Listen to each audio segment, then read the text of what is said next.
Hello student, welcome back to this channel. आज हम बात करने जा रहे हैं कि नीट का 30 दिन का स्ट्रेटजी प्लान क्या होगा बच्चों को। वैसे तो मैं बताऊं कि ये topic person to person vary करता है। अगर आप मुझसे पूछेंगे as a mentor of biology NEET, तो अगर कोई बच्चा मुझसे पूछता है कि सर मेरे 30 दिन की नीट का स्ट्रेटजी प्लान आप बना दो, तो मैं कहूँगा कि बेटा ये आपके लिए स्पेसिफिक होगा, तो ये एक जनरलाइज्ड नहीं है। मतलब ये नहीं कि इस बच्चे के लिए जो 30 दिन का प्लान है वो दूसरे बच्चे पे एप्लीकेबल होगा। तो इस प्लान को जनरलाइज करना थोड़ा सा मुश्किल है, लेकिन फिर भी जनरलाइज करना तो मुश्किल है, लेकिन मैं एक एक बच्चे के पास जाके प्लान बना नहीं सकता। तो बच्चों को प्लान खुद बनाना है और प्लान बनाते समय किन किन चीज़ों का ध्यान रखना है, उन टॉपिकों पे मैं बात करूंगा। पहला। दूसरा, कुछ जब स्पेसिफिक अपन हर किसी को कुछ नहीं दे सकते तो एक जनरलाइज बनाना ही पड़ता है। तो आज वो मैं जनरलाइज की बात करूंगा, जिसमें से आपको जो आपके अकॉर्डिंग होगा वो आपको ले लेना है और जो नहीं होगा उसको डिलीट करके उसमें नया कुछ ऐड कर देना है। तो चलो बेटा इसी टॉपिक पे हम बात करते हैं। तो हमारा जो टॉपिक है वो है last 1 month strategy for NEET. मतलब नीट एग्ज़ाम की 30 महीने के लिए क्या स्ट्रेटजी होना चाहिए। ये एक बहुत बड़ा टॉपिक है, 20 मिनट के वीडियो में पॉसिबल नहीं है। तो मैं क्या करूँगा, इसके की पॉइंट उठाकर आपको समझाऊँगा कि आपको क्या क्या करना चाहिए और ये कैसे करना है। उस सब पॉइंट के लिए एक अलग से वीडियो में डाल दूँगा, तो वो सारे पॉइंट के उसमें कैसे कैसे क्या करना है वो डला होगा। तो चलो सबसे पहले तो मैं आपको ये बता दूं कि नीट 17 जुलाई को होने जा रहा है। नीट एग्ज़ाम पोस्टपोन नहीं होगा। और आज जब ये मैं वीडियो बना रहा हूँ तो 4 जून आज है, 17 जुलाई को एग्ज़ाम है। मतलब आप सोच सकते हो कि इस एग्ज़ाम में अप्रॉक्सीमेट जो है वो 40 to 43 डेज़ का टाइम बचा हुआ है। तो इस समय ये वीडियो आपके लिए बहुत इंपॉर्टेंट होने वाला है कि किस तरीके से आप 30 डे प्लान जो है वो करने वाले हैं। तो चलिए अपन कुछ इंपॉर्टेंट बातों पर बात कर लेते हैं। सबसे पहली बात, जैसा कि तुम ये पॉइंट हैं, की पॉइंट हैं, इन पॉइंटों को अपन डिटेल में लेंगे। सबसे पहला है प्रिपेयरिंग अ टाइम टेबल। मतलब आप लोगों को अपना टाइम टेबल प्रिपेयर करना है। देखो बेटा सीधी सी बात है, हम कुछ भी करते हैं तो हमारे पास प्लानिंग होना बहुत ज़रूरी है। अगर विदाउट प्लानिंग हम करेंगे तो कहीं भी कुछ नहीं हो पाएगा।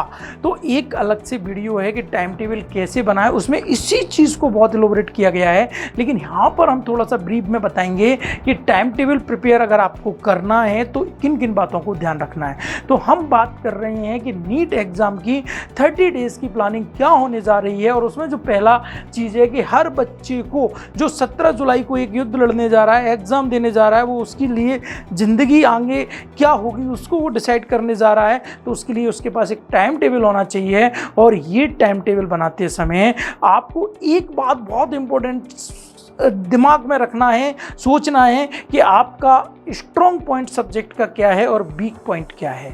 मतलब जब आप टाइम टेबल बनाएं, तो मैं नीट वालों को क्लियर बोलने जा रहा हूं कि टाइम टेबल कभी भी आपको ऐसे नहीं बनाना है कि हम सुबह इतने बजे उठेंगे, ये करेंगे, ये सो जाएंगे। बिल्कुल ये टाइम टेबल का पैटर्न होता ही नहीं है।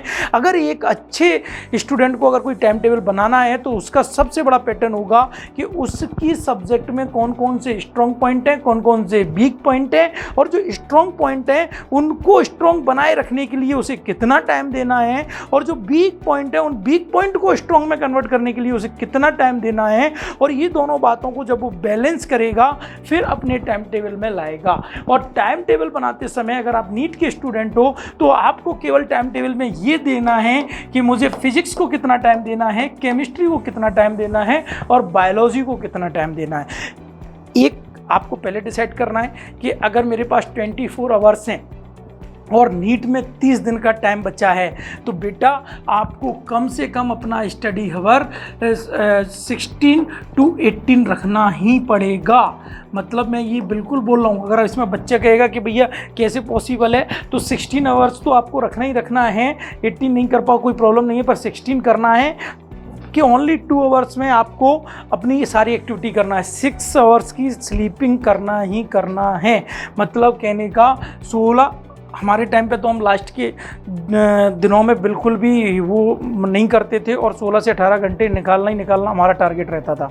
तो 16 घंटे तो आपको बेटा नीट के लिए निकालना आप स्टार्ट कर दो, क्योंकि 30 दिन बचा है। आप इस एज में हो कि आपको बहुत ज़्यादा, अगर आप 16 घंटे पढ़ते हैं, 6 घंटे सोते हैं, तो बिल्कुल आप हेल्दी रह सकते हैं। आगे मैं इस पर भी बात करने वाला हूँ। तो कहने का मतलब ये है कि जो टाइम टेबल बनाने आप जाएंगे उसमें 2-3 बातें इंपॉर्टेंट हैं। पहला तो कि आप अपनी नीट की स्टडी को कितना टाइम देंगे वो डिसाइड करें। उसके बाद आप डिसाइड करें कि फिजिक्स, केमिस्ट्री, बायोलॉजी में कौन मेरा स्ट्रॉन्ग पॉइंट है, कौन मेरा वीक पॉइंट है। स्ट्रॉन्ग को स्ट्रॉन्ग बनाए रखने के लिए कितना टाइम देना है, वीक को स्ट्रॉन्ग में कन्वर्ट करने के लिए हमें कितना टाइम देना है, और उसके हिसाब से अपना टाइम टेबल ड्रॉ करें। बाकी और छोटी छोटी बातें मैं अगले वीडियो जिसमें मैंने बोला है कि टाइम टेबल कैसे बनाएं उसमें डिस्कस करेंगे। तो ये बात क्लियर होगी। दूसरा, रिवीजन। ये एक ऐसी चीज़ है जो आपका सिलेक्शन कराएगी, और यही एक चीज़ है जो आपको रैंक भी दिलाएगी। मैं बता दूं बेटा, दुनिया का कोई ऐसा व्यक्ति नहीं है जो भूलता नहीं है। हर व्यक्ति भूलता है। कई बच्चे को इसलिए डिप्रेशन में आते हैं कि सर अब तो 1 महीना नीट का बचा है, मुझे कुछ भी याद नहीं है। तो मैं आपको बता दूं बेटा कि एक टॉपर जो एग्ज़ाम देने जाता है, एग्ज़ाम की रात से पहले उसे भी ऐसा लगता है कि उसे कुछ भी याद नहीं है, पर ऐसा होता नहीं है। अगर आप एक सॉलिड रिवीजन करते जाएंगे तो मैं गारंटी दे रहा हूँ कि जब एग्ज़ाम हॉल में आप पहुँचोगे तो एग्ज़ाम को देखते ही आपको सारी चीज़ें याद आने वाली हैं। कहने का मतलब ये है कि रिवीजन स्ट्रेटजी क्या होगी, इसके लिए एक अलग से वीडियो दिया गया है कि भाई लास्ट टाइम पे आपको रिवीजन कैसे करना है। तो मतलब टाइम टेबल आप बनाना है, आपको रिवीजन करना है, उसके बाद मॉक टेस्ट। अरे भाई, मॉक टेस्ट सबसे इंपॉर्टेंट पार्ट है कि अगर आपने कोई तैयारी की है तो वो पता कैसे पड़ेगा कि ये तैयारी सही है या गलत है। अगर हम पे क्वेश्चन बनेंगे तो ये तैयारी सही है, अगर हम पे क्वेश्चन नहीं बनेंगे तो ये तैयारी सही नहीं है। मतलब मॉक टेस्ट आपको देना जरूरी है। मॉक टेस्ट कितने देना है, कैसे देना है, ये अलग से वीडियो में बात की गई है।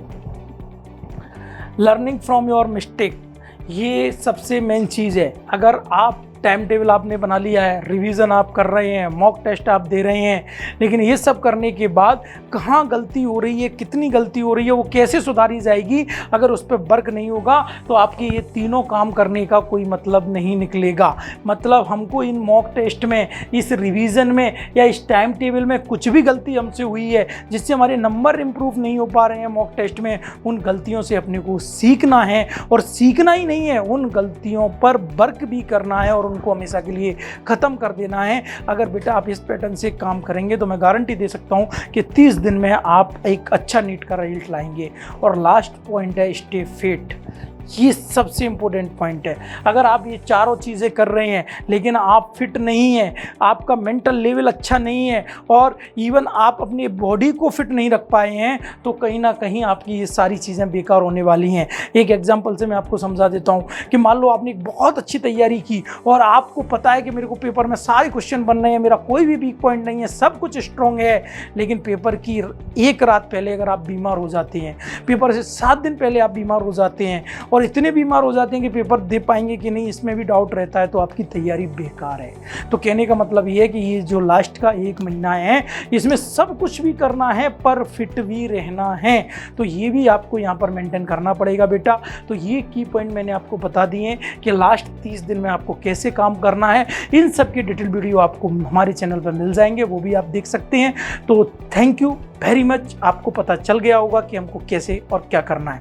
अगर फिर भी आपको कोई डाउट है तो हमारे चैनल में एक फॉर्म की लिंक दी गई है, उस फॉर्म फिल करके आप अपनी प्रॉब्लम को हमसे पूछ सकते हैं। Thank you very much.